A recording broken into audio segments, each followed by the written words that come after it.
Welcome back to positive vibes or positive life. ജീവിതത്തിൽ വിജയിക്കുവാൻ നമുക്ക് ഏറ്റവും അത്യാവശ്യമായിട്ടുണ്ടായിരിക്കേണ്ട ഒരു കഴിവാണ് നോ പറയാൻ പഠിക്കുക എന്നത്. ഒരാൾ ഒരു കാര്യം ചെയ്തു തരാമോ എന്ന് ചോദിച്ചാൽ യെസ് പറയാൻ വളരെ സിമ്പിളാണ്. എന്നാൽ നോ പറയാൻ കുറച്ച് ടഫാണ്.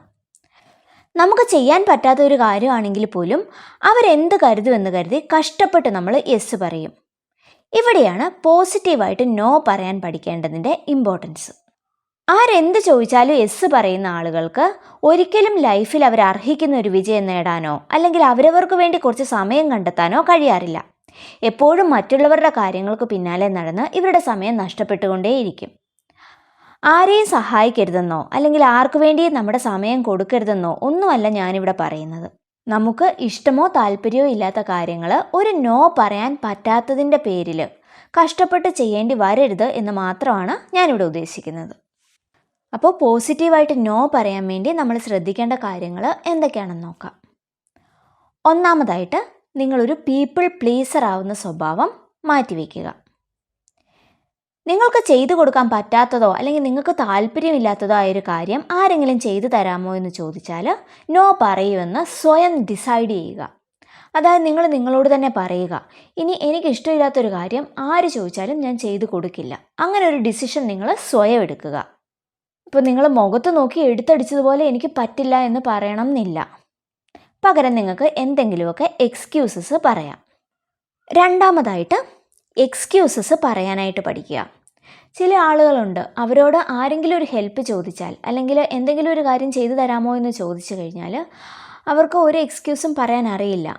അവർക്ക് സമയമില്ലെങ്കിൽ കൂടി ഇല്ലാത്ത സമയം ഉണ്ടാക്കി ഇവരുടെ കാര്യത്തിന് പിന്നാലെ പോകും. അപ്പോൾ ഇങ്ങനൊരു അവസ്ഥ വരുമ്പോൾ നമുക്ക് സംഭവിക്കുന്നത് എന്താണെന്ന് വെച്ചാൽ നമ്മുടെ ഒരു കാര്യവും ചെയ്യാനായിട്ട് അല്ലെങ്കിൽ നമുക്ക് പ്രോപ്പറായിട്ട് ചെയ്യേണ്ട കാര്യങ്ങൾ ചെയ്യാനായിട്ട് നമുക്ക് സാധിക്കില്ല. അപ്പോൾ ഇങ്ങനെയുള്ള അവസരങ്ങളിൽ ചെറിയ രീതിയിൽ എക്സ്ക്യൂസസ് പറയുന്നത് കൊണ്ട് ഒരു പ്രോബ്ലവുമില്ല.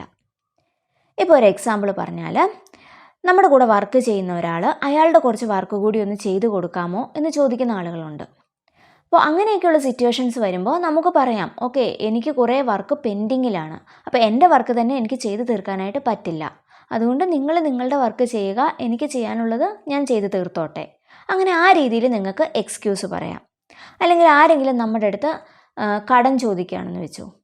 ഇപ്പോൾ നമുക്ക് കൊടുക്കാൻ ഒട്ടും താല്പര്യമില്ല, കാരണം അവർക്ക് കൊടുത്ത് തിരിച്ച് കിട്ടില്ല എന്നുള്ള കാര്യം നമുക്കറിയാം. അപ്പോൾ അങ്ങനെയുള്ളൊരു സിറ്റുവേഷനിൽ നമുക്ക് പറയാം, ഞാൻ കുറച്ച് ടൈറ്റാണ്, ഞാൻ തന്നെ ഓൾറെഡി കടത്തിലാണ്, എനിക്കിപ്പോൾ ഒരിടത്തൊന്നും തരാനായിട്ട് നിർവാഹമില്ല.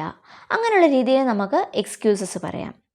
അതുപോലെ നമുക്കിപ്പോൾ പരദൂഷണം പറയാനൊരു താല്പര്യമില്ല, നമ്മളൊരു ഗ്രൂപ്പിൽ ചെന്ന് പെട്ടു, അവർ മറ്റുള്ളവരുടെ കുറ്റം പറയുകയാണെങ്കിൽ നമുക്ക് എന്തെങ്കിലും അത്യാവശ്യം ഒരാളെ കോൾ ചെയ്യാനുണ്ട് അല്ലെങ്കിൽ എനിക്ക് അത്യാവശ്യമായിട്ടൊരു ഫോൺ വന്നു എന്ന് പറഞ്ഞ് നമുക്ക് അവിടെ നിന്ന് മാറിപ്പോകാം. അപ്പോൾ ഡയറക്റ്റ് നമ്മൾ ഇതൊന്നും എനിക്ക് കേൾക്കാൻ താല്പര്യമില്ല എന്നും പറഞ്ഞ് ഇറങ്ങിപ്പോകണമെന്നല്ല പറയുന്നത്.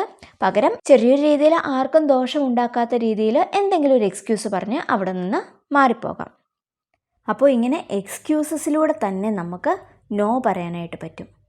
ഒരിക്കലും എടുത്തു ചാടി നമ്മുടെ റിലേറ്റീവ്സിൻ്റെ അടുത്തോ ഫ്രണ്ട്സിൻ്റെ അടുത്തോ ഒക്കെ ഒരു കാര്യം എന്നെക്കൊണ്ട് പറ്റില്ല എന്ന് പറഞ്ഞ് പ്രോബ്ലംസ് ഒന്നും ക്രിയേറ്റ് ചെയ്യേണ്ട കാര്യമില്ല. പകരം ഇങ്ങനെ എന്തെങ്കിലുമൊക്കെ ഒരു രീതിയിൽ നിങ്ങൾക്ക് ചെയ്യാൻ താല്പര്യമില്ലാത്ത കാര്യങ്ങൾ നിങ്ങൾ ഒഴിവാക്കി വിടുക. അപ്പോൾ ഇന്നത്തെ ഒരു വീഡിയോ നിങ്ങൾക്ക് യൂസ്ഫുൾ ആയെന്ന് വിചാരിക്കുന്നു. ഈ ഒരു വീഡിയോ നിങ്ങൾക്ക് ഇഷ്ടപ്പെട്ടെങ്കിൽ ലൈക്ക് ചെയ്യുക. അതുപോലെ നിങ്ങളുടെ അഭിപ്രായങ്ങളും നിർദ്ദേശങ്ങളും ഒക്കെ താഴെ കമൻറ്റ് ബോക്സിൽ കൊടുക്കുക. ആദ്യമായിട്ട് എൻ്റെ ചാനൽ കാണുന്ന ആരെങ്കിലും ഉണ്ടെങ്കിൽ സബ്സ്ക്രൈബ് ചെയ്യുക. വീണ്ടും പുതിയൊരു വീഡിയോയുമായിട്ട് കാണാം. ബൈ.